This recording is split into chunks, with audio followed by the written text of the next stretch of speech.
Hello everyone, myself Janet Sunantha, working as a nursing tutor in ES College of Nursing. My today's topic is COVID-19 social problem.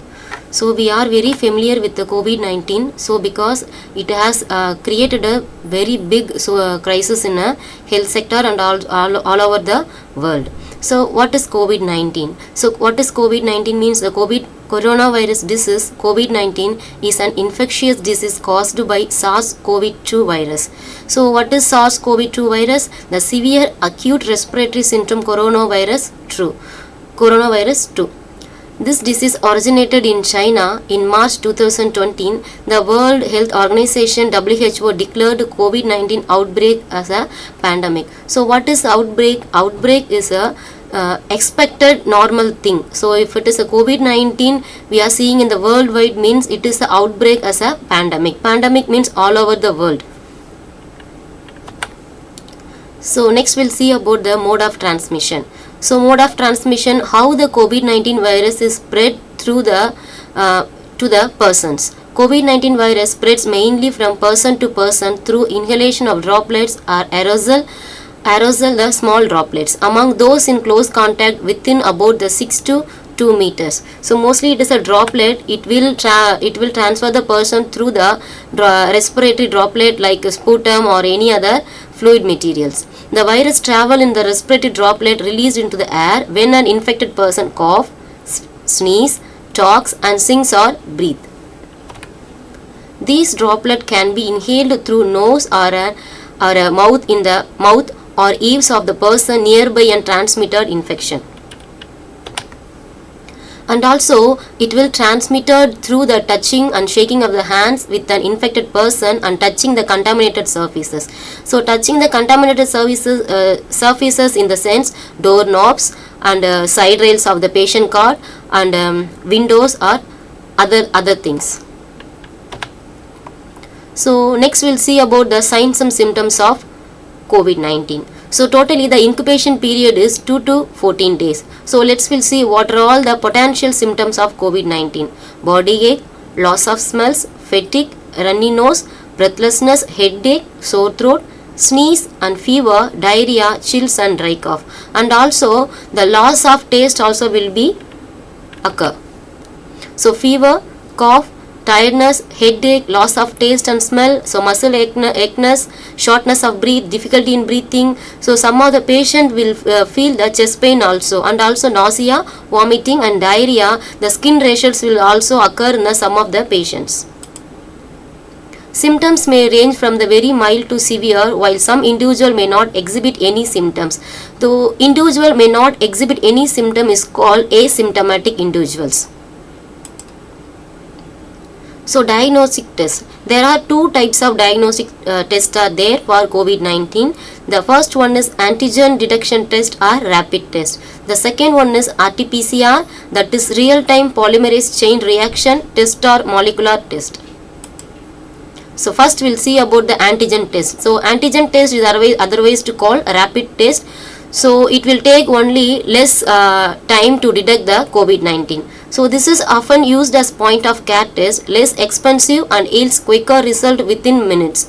A sample fluid is collected from the nasal or throat swab and applied on the test strip, then tested for the presence of SARS-CoV-2. RT-PCR test or molecular test. So it will take a time to detect the COVID-19 with the patients. The sample fluid from the nasal or throat swab is collected and then processed and tested for the presence of SARS-CoV-2 with the genetic material known as RNA, that is ribonucleic acid. So the treatment. So treatment in the sense we have two types of treatment. The first one is therapeutic management for non-hospitalized adult and a hospitalized adult. The National Institute of Health provides the following guidelines for treatment of COVID-19. The first one is therapeutic management of non-hospitalized adult with the COVID-19. So here we don't have a specific antiviral or immunotherapy for treating the COVID-19, but the doctor will prescribe the medicine with according to the patient symptoms. That is called symptomatic treatment. In case of fever, the doctor will prescribe the paracetamol. In case of any breathing difficulty or any wheezing, the doctor will prescribe the bronchodilator to relieve the chest congestion or to relieve the breathing difficulty. The second one is therapeutic management of hospitalized adult with the COVID-19.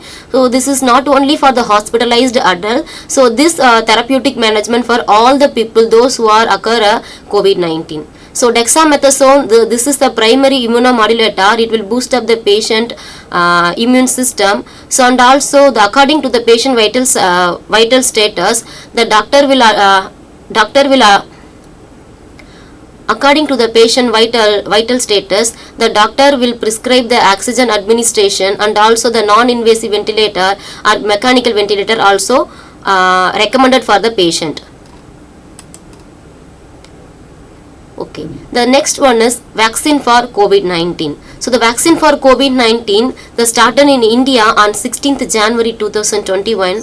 Commonly recommended vaccines by WHO are as follows. The first one is mainly the Covishield and Covaxin. So Covishield, it is developed by Serum Institute of India. It is from Pune. The Serum Institute of India only established the Covishield. So it was approved by the Expert Committee of Drug Controller General of India. So Covaxin, it is the India's indigenous COVID-19 vaccine developed by the Bharat Biotech in collaboration with the Indian Council of Medical Research and National Institute of Virology. So other companies also there like Pfizer, AstraZeneca, Johnson & Johnson and Sputnik. So in mainly, so when it was the earliest stage, all the people were afraid to get the vaccination. So after that, the government has take place to give the awareness for the people to take the COVID vaccine. The next one is prevention. The prevention in the sense how we have to prevent the COVID-19, how we can to prevent the incident and prevalence rate in the all over the world. So first we have to wear a properly fitted mask. So two masks is there. The first one is surgical mask and also the second one is a respirator. So we have to wash our hands with the alcohol based hand rub or using the soap with the water at least the 20 seconds. So maintaining the social distancing, avoid close contact with anyone who is sick or has symptoms. So getting vaccinated is very very important in the COVID-19. So following respiratory etiquette, so we have to follow the proper respiratory etiquette. So while coughing, while sneezing, we have to cover our nose and mouth or using the elbow or tissue when coughing or sneezing. So after using the tissue, it should be discarded in a respective dustbin.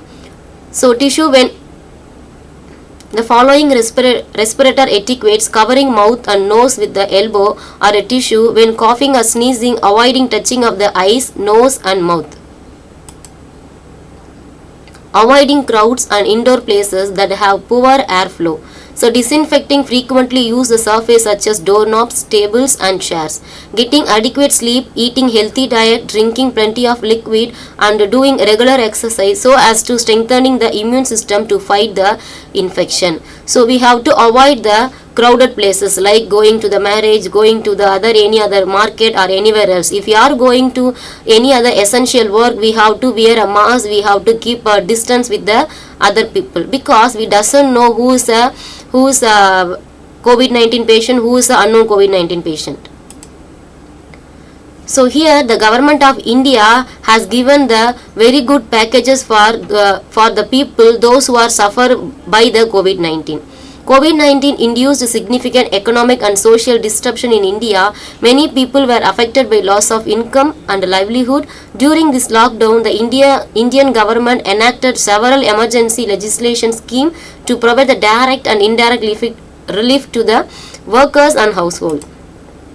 The first one is Pradhan Mantri Jan Dhan Yojana. This scheme offers unbanked person easy access to banking services. The second one is Pradhan Mantri Kisan Samman Nidhi. that is PK Kisan. So under this scheme, an income support of 600 rupees per year is provided to all the farmers' families across the country. So Pradhan Mantri Garib Kalyan Yojana PMGKY. This scheme was announced in March 2020 to reach out to the poorest of the people, poor with the food and money in hands, so that they do not face any difficulties in buying an essential supplies. Pradhan Mantri Garib Kalyan Anna Yojana. So this is the scheme to provide the additional ration for 5 kg for the wheat, 5 kg of wheat and rice per person and 1 kg of pulses per household every month free of cost. So we'll discuss about the social impact of COVID-19.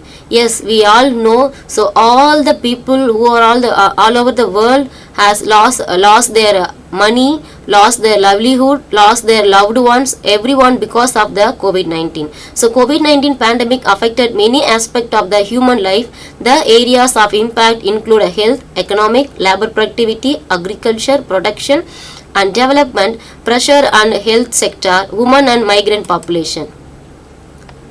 So COVID-19 has created a global health crisis and caused a dramatic loss of human life worldwide, along with the social and economical crisis. Because the government has announced the lockdown, no one is going for work, no one is can't able to open their own shop. And it has impacted people across all the religion and classes with the more adverse effect on the poor and disadvantages. So it will affect more upper class people and lower class people also are affected because of the COVID-19. Efforts to control the spread of the virus had led government worldwide to take necessary steps to increase the social distancing, including the closure of economic activities. The social distancing in the sense we have to maintain the 6 feet distance from each and everyone. Lockdown and quarantine caused a separation from the loved ones, loss of freedom, sense of loneliness, irritability, helplessness. So uncertainty about the advancement of the disease caused by psychological consequences such as anxiety, depression and suicidal behavior. So many children are lost their mother, so many parents lost their children because of the COVID-19. It will give the very bad suicidal behavior, depression, anxiety among the particular group people. The economic and social disruption caused by the pandemic led to extreme poverty and risk of losing livelihood, because the people can't able to go for a daily work. The poor people can't able to afford even the one meal for the children per day. So border closure, trade restriction and confinement measure prevented the farmers from accessing the markets, buying and selling their product, and disrupted domestic and international food supply chains. It is also reduced the access to healthy, safe and diverse diet. As a consequence of the pandemic, healthcare professionals were overworked and suffered with the psychophysical stress As a consequence of the pandemic, healthcare professionals were overworked and suffered with the psychophysical stress, post-traumatic stress disorder, anxiety and insomnia, because so many health workers are died because of the COVID-19.